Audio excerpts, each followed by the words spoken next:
I'd always imagined that moving to Crestview Heights would be the ideal next chapter for my career. The neighborhood gleamed with perfection, neatly trimmed lawns, matching mailboxes, and not a single skateboard ramp or basketball hoop to disrupt the pristine aesthetic. It was the kind of place that screamed stability, a far cry from the chaotic apartment life I'd left behind. What I didn't anticipate, though, was that this idyllic facade came with a hidden price tag. That price tag had a name: Linda Grayson, the iron-fisted president of our homeowners association.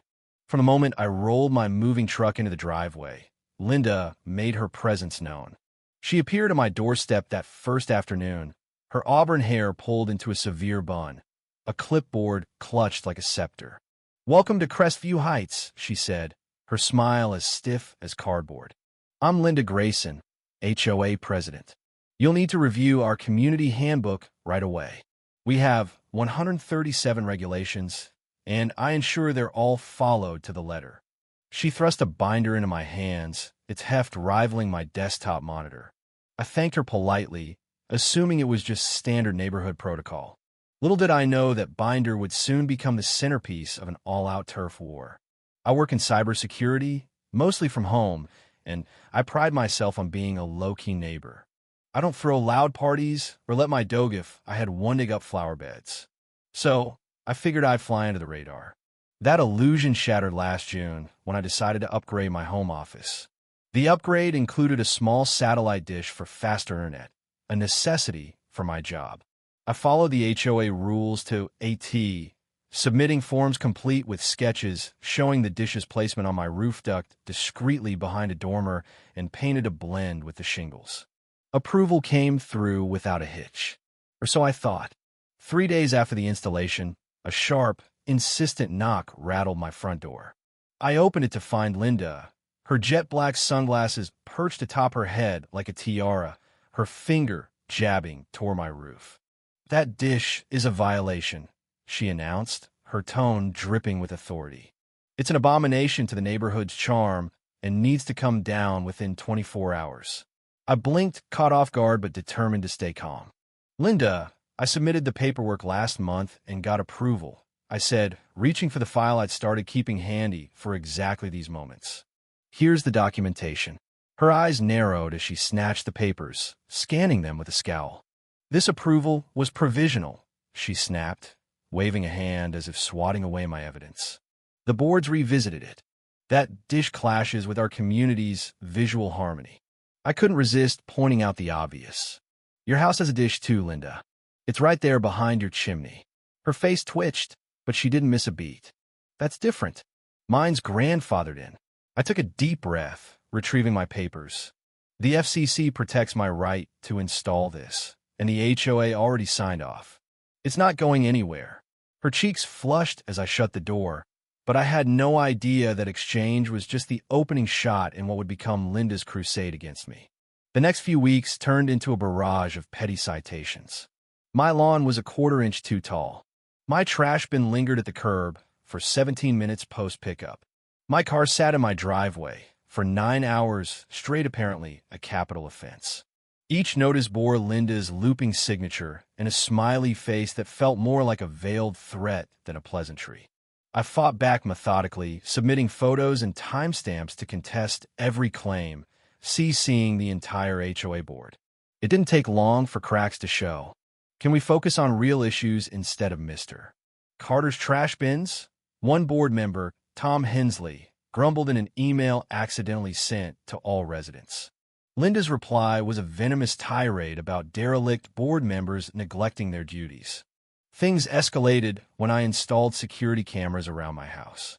Package thefts had spiked in nearby subdivisions, and with pricey tech gear arriving weekly for work, I wasn't taking chances. Once again, I filed the paperwork diagrams included and got the green light from the HOA's architectural committee, a group Linda conveniently didn't sit on. 2 days after the cameras went up, I came home from a store to find Linda in my yard, tape measure in hand, squinting at the distance between my camera and the property line. "These cameras are spying on public spaces and neighbors' yards," she accused as I juggled grocery bags. "That's a privacy violation and against HOA rules." I set the bags down, crossing my arms. They're aimed solely at my property, Linda. The committee approved them last week. Check my phone. Her lips pursed into a thin line. I'm overruling that approval. Take them down by tomorrow, or it's $500 a day. She spun around, nearly tripping over a hose in her haste to storm off. That night, I reviewed my camera footage and froze.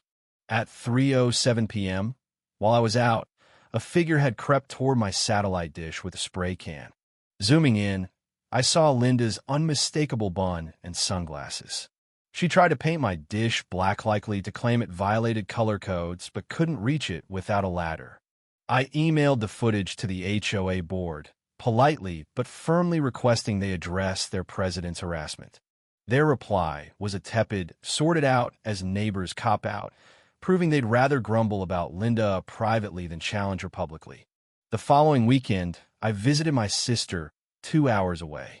When I returned Sunday night, something odd caught my eye, a small black device under my eaves. It was a camera, one I hadn't installed, aimed at my backyard. A quick sweep revealed two more, one at my front door, another at my office window. These weren't security cameras, they were surveillance gear. My gut screamed Linda. Instead of confronting her, I called the police non-emergency line. 2 officers arrived, documented the devices, and confirmed they were transmitting wirelessly. This is illegal trespassing, privacy invasion, maybe stalking, one said. Any suspects? I showed them my footage of Linda tampering with my dish. Then, jackpot, my cameras had caught her sneaking onto my property that morning, toolbox in tow, planting her spy cams. We'll need this video, the senior officer said, his jaw tight. As they gathered evidence, Linda's SUV pulled into my driveway. Clipboard in hand, she froze at the sight of the police cruiser, her expression morphing from smug to panicked. "Ma'am, are you Linda Grayson?" an officer asked. "Yes, HOA president," she replied, her smile faltering. "Is there an issue?" "We're investigating unauthorized surveillance here." "Know anything about it?" Her denial was instant. "No idea what you mean. I am just dropping off a notice about his overgrown shrubs." The officer didn't blink. "We have video of you installing these devices today. Stay put." What followed was a surreal hour. The cameras linked to a receiver in Linda's home office. She cycled through excuses, HOA authority, suspicions of me running a business, finally admitting she was fed up with defiance. They arrested her for trespassing, privacy invasion, and illegal surveillance. Neighbors watched, phones out, as she was led away, shouting, "I was just doing my job." No one backed her up. The next day, the HOA vice president emailed me. Linda was ousted unanimously, suspended pending her legal fate with an apology attached. Later, her husband, Mark, showed up, haggard. "She's out on bail, barred from coming near you," he said, handing me a $5,000 check, ironic, matching her threatened fines. "She's facing probation, maybe worse. Her real estate career's toast. We might have to leave." He shuffled off, defeated. Justice, it seems, takes its time, but lands hard when it does.